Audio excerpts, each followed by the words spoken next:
अस्सलाम वालेकुम दोस्तों। सलीम सिपरा हाजिर है जोक पंजाबी दे प्लेटफार्म तो, बल्कि अज असी जोक जी साड़ी माड़ी जी है असी बनाए है पंजाबी माँ बोली वास्ते जगह वक्फ की है। उत्थे बैठे हैं पुआणे तहसील चनियोट, सॉरी पुआणा जिला चनियोट, तहसील तो पुआणा हो गई साड़ी। तो अज एक किताब जी है वो अपने सुनने वाले तारफ कराना है। वो किताब है जनाब टांगे जंग जांदे, टांगे जंग जांदे।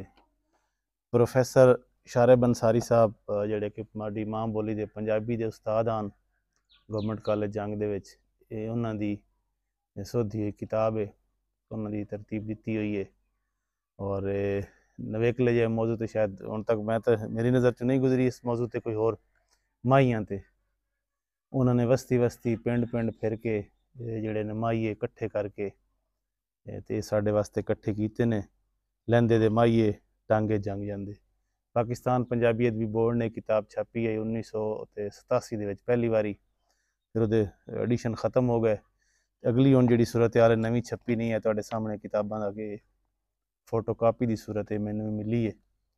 ਤੇ ਮਿਹਰਬਾਨੀ ਪੰਜਾਬੀ ਅਦਬੀ ਬੋਰਡ ਵਾਲਿਆਂ ਦੀ, ਉਹਨਾਂ ਨੇ ਫੋਟੋ ਕਾਪੀ ਕਰਕੇ ਗੱਲ ਛੱਡੀ।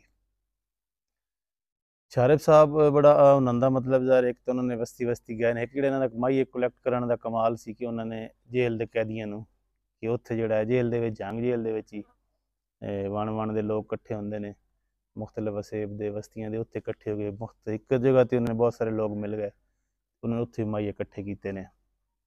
तो ये एक जोड़ा चीज़ है कि इन्होंने ना माहियां की जी है मौजूआत माही एक तो बुनतर वो इस तरह की है ना कि पहला मिसरा छोटा होंगे और अमूमन दूसरे मिसर कोई ताल्लक नहीं, सिर्फ वो जी है वो फनी जरूरियात पूरी करने वास्ते जोड़िया जाता है। माही का दूसरा फिकरा जो पहला फिकरा जो गल सारी जी दूसरे फिकरे होंगी है। और ये इन्होंने मुख्तलिफ तकरीबन 33 किस्म दियाँ उन्हें वंडा कीतियां ने कि जी पालतू जानवरों के बारे, फसलों धातां पखेरू नवीं वसों लीड़ा लीते रिहायशी इमारतां जमीनां बूटे रुख पैदावार फुल जंगली जानवर खेड तमाशे फल आम रहन सहन लड़ाइयाँ रोसे मनेवे ईद वहमी रस्मां रीतां शगून इलम नजूब मिन्नत कसम टोटे टोटके रात दिन साल महीने खुशबुआं सब्जियां मरण दियां रस्मां रीतां विआह शादी दियां रस्मां रीतां शहर ते पिंड चंद ते तारे उड़ीकां दुख साड़े हिरक प्यार प्रीत अन पानी वाही बीजी ते पट्ठा दत्था नित वरतों दियां चीज़ां वाही बीजी वंज पारे ते दूधरे किते सिर दे वाल परांदे जुल्फां आम वरतों दे हथियार मिट्टी पत्थर रेत बेला पत्तन जमीन दी हालत शिंगार सुरमा मेहंदी कज्जल वंगां ते गहने ते जानवरां ते शिंगार दियां शैवां। ते इस मौजूआ के तहत उन्होंने बहुत सारे माही इकट्ठे किए ने। जंग भी है फौजां बाग खेत जिसम दे हिस्से गहने खत मजाकिया ते अखीर रावियां का वेरवा भी किया। तो ये मतलब जी माहियां की किताब है बड़ी अपने तौर पर यूनीक जी कलैक्शन है और इस तरह की पहली जी है मेरी नज़र से तो नहीं गुजरी, बहुत वड्डी काविश है।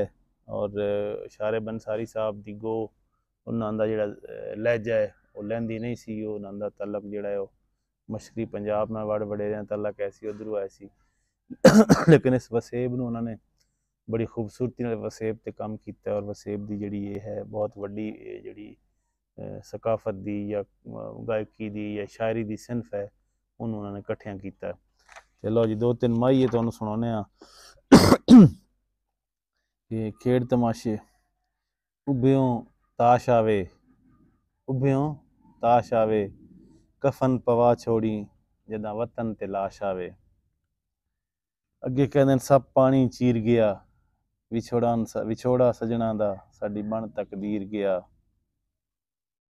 अगे जनाब शारब साहब लिखते हैं कि तारे आ गए मणियां ते तुरबत पुछदी है तेरा काई नहीं दुनिया ते जेड़ा आवे दुख जरना हार मुकदरां दी गिले ढोले दा नहीं करना।